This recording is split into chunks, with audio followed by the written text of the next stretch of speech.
My dear friends, today we celebrate the 30th Sunday in Ordinary Time Year B. The readings today deal with the theme of homecoming.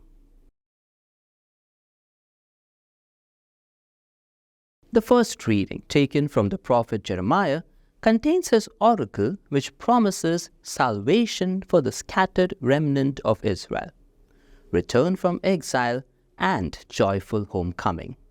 He himself is not in exile but in Judah, the promised land.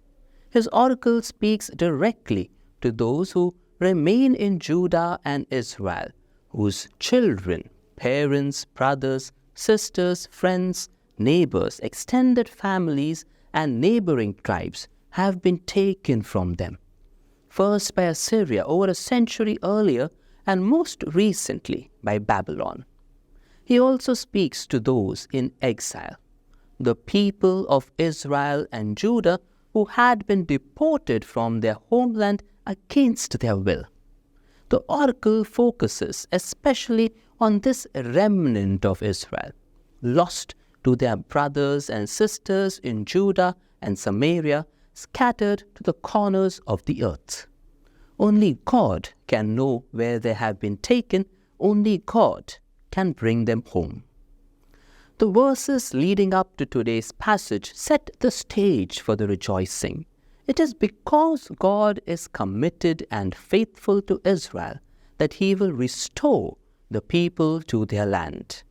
This restoration will bring about great celebration. The text promises a great reversal. The exile journey will be replaced by the homeward journey accomplished by God. At the same time, those named as belonging to the great company that will come home include the blind and the lame, those with child and those in labor. These are the ones who might be expected to be left behind when a long and arduous journey is to be undertaken. However, those who are vulnerable and who require the community's compassionate care will be the honored guests on this journey home. This great renewal will take place because of God's great commitment to God's people.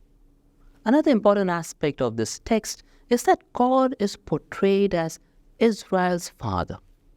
As God created Israel, rescued her from Egypt, and carried her in the wilderness like a parent, so now God will return the remnant of Israel, saving it and leading it back safely because I have become a father to Israel and Ephraim is my firstborn.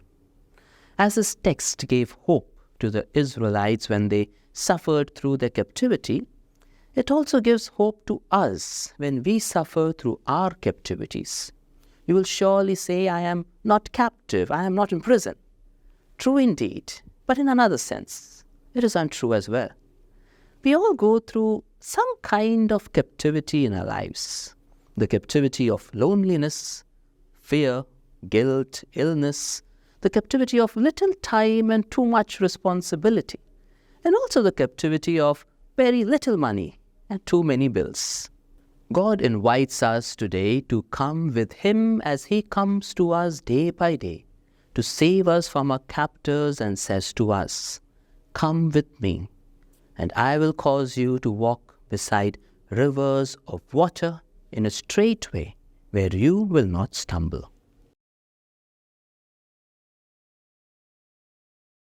The second reading, taken from the letter to the Hebrews, highlights the role and appointment of Jesus, the high priest. The high priest fulfills his duties on behalf of other people. His position of leadership is not used for himself, for his own benefit, career, or finances. At the same time, a high priest doesn't focus on the affairs of the world. His focus is on the things of God and on helping God's people grow closer to Him. One of the high priest's main roles was to represent the people before God as a mediator, to bridge the gap that separated sinful humans from a holy God by offering sacrifices for sins. The author emphasizes that the high priest was one of the people. He wasn't set apart as being above the people. He came from among them and he was like them.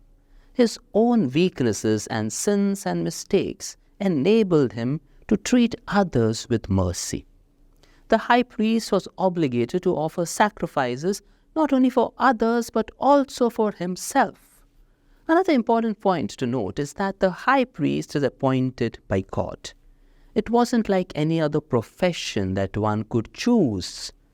One could only be chosen for it, just like God chose Aaron as the first high priest and then chose his line to carry on the priesthood. At the end of the text, the author establishes how Jesus is the perfect high priest, as he was appointed by God the Father, and throughout his life, he obeyed the will of the Father with great humility and submission. The text offers a lot to reflect over for those in leadership roles in the church. In the Gospel taken from Mark, we read the narrative of the healing of blind Bartimaeus. However, this passage is not simply a healing story, but it is also a call story. And Bartimaeus is an example of a true disciple. Though he cannot see, when he hears that it's Jesus passing by, he begins crying out, "Jesus, Son of David, have mercy on me." This is the first time that the royal title, Son of David, is applied to Jesus. An interesting point to mention here is that when we refer to last Sunday's Gospel, we'll see that Jesus poses the same question to James and John as he does to Bartimaeus. "What do you want me to do for you?" While James and John ask for positions of honor and glory, Bartimaeus asks for sight. The emphasis here is more on spiritual insight than physical sight. Note how the text mentions that he sprang up and came to Jesus.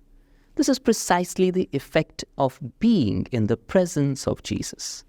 Bartimaeus gains his sight, and more importantly, he follows Jesus on the way.